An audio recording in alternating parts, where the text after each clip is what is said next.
Today, we're diving into a really powerful novel by Charles Dickens, Hard Times. Now, this was written right in the heart of the Industrial Revolution, and it's so much more than just a story. It's a fiery critique, a warning about a society that Dickens believed was in real danger of losing its very soul. And let's just jump straight in with the book's opening line, which is absolutely unforgettable. This isn't just some character talking, it's a declaration of war from Thomas Gradgrind. Right here, in these first few words, he lays out the entire philosophy that Dickens is about to spend the rest of the novel tearing down, piece by piece. So what exactly was this philosophy he's talking about? Well, Dickens sets his story in 19th century England, an era just completely consumed by industrialization, and a new, really aggressive way of thinking was taking over, one that valued utility, cold reason, and hard data above absolutely everything else. It was what you call a hard philosophy.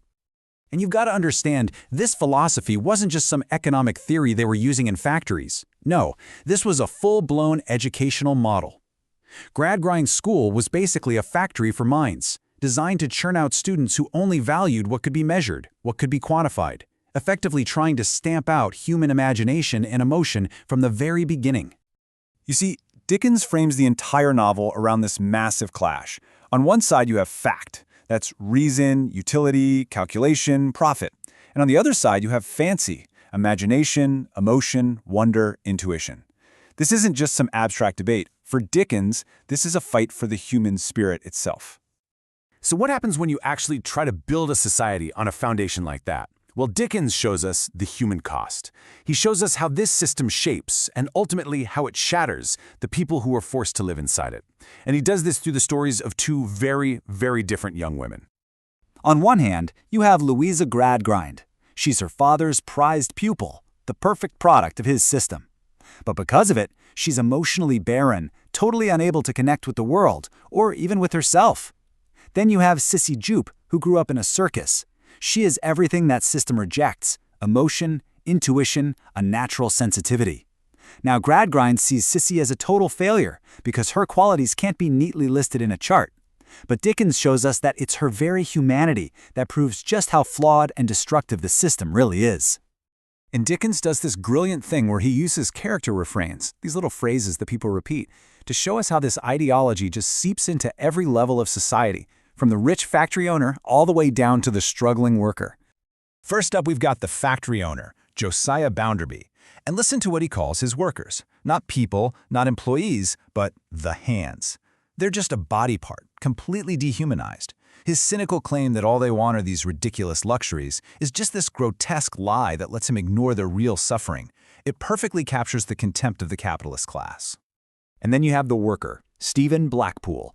His repeated phrase isn't some grand political statement, it's just a simple, heartbreaking summary of his entire life. To him, the world is just all a muddle. It's confusing, it's unfair, and there's no way out. It's the voice of an ordinary person just crushed by the gears of this massive industrial machine. And that brings us back to Louisa, the so-called success story of the system. Her refrain is maybe the most chilling of all. It's not anger, it's not sadness, it's just this profound, soul-crushing indifference to her own life. This is the end result of an education that has stripped away any and every reason to care about anything.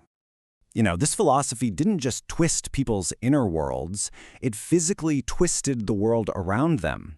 Dickens shows us this in his description of the industrial city of Coketown, a place that is literally the physical embodiment of this hard philosophy. I mean, his description is just horrifying. The city isn't just polluted, it's unnatural. The smoke coming from the chimneys isn't just smoke, they are interminable serpents. The river runs purple with ill-smelling dye.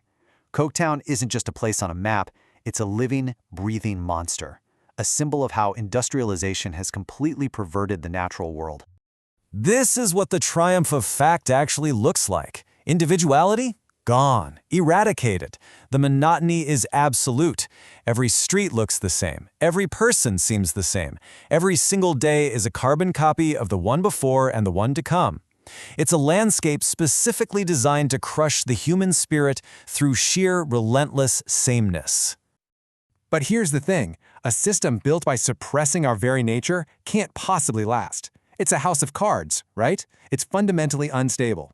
And in the climax of the novel, we get to see it fail in the most spectacular and deeply personal way imaginable. After a lifetime of following her father's rules to the letter, Louisa finally just breaks. She confronts him, not with facts or data, but with this desperate, agonizing question. She's demanding to know what happened to her soul, to her heart, the very parts of her that her education told her were completely worthless. And this, right here, is the moment of reckoning for Gradgrind. When he sees his daughter collapse, he doesn't just see a person in pain. He sees the triumph of his system, his entire life's work lying broken and unconscious right in front of him. In that moment, he sees the complete and total failure of his entire worldview. Okay, so if this world of facts just leads to total ruin, what's the alternative? Dickens doesn't just tear the system down and leave it at that. He actually points us toward a solution, toward a world that's built on a completely different set of values. And he finds this alternative in the most unexpected place you can imagine, the circus. The circus is the perfect antidote to Coketown and everything it represents. It's a space for everything Gradgrind's school forbids: dreaming, imagination, community, wonder. It represents that idea of fancy that Dickens argues is absolutely essential for healthy human life. So, in the end, the message from Dickens is a deeply humanist one. He's arguing that any society that gets obsessed with pure utility, with profit and data, all at the expense of empathy and imagination, well, that society is on a fast track to self-destruction. Human potential, he insists, is always, always bigger than any rigid system you try to build to contain it. And that really brings us to the final, lingering thought. Here we are, more than 150 years later, living in a world completely dominated by algorithms, by big data, by analytics. And you just have to ask yourself, are we living in a modern version of Coketown? Is Thomas Gradgrind's demand for facts, nothing but facts, a warning that maybe, just maybe, we still haven't fully heard?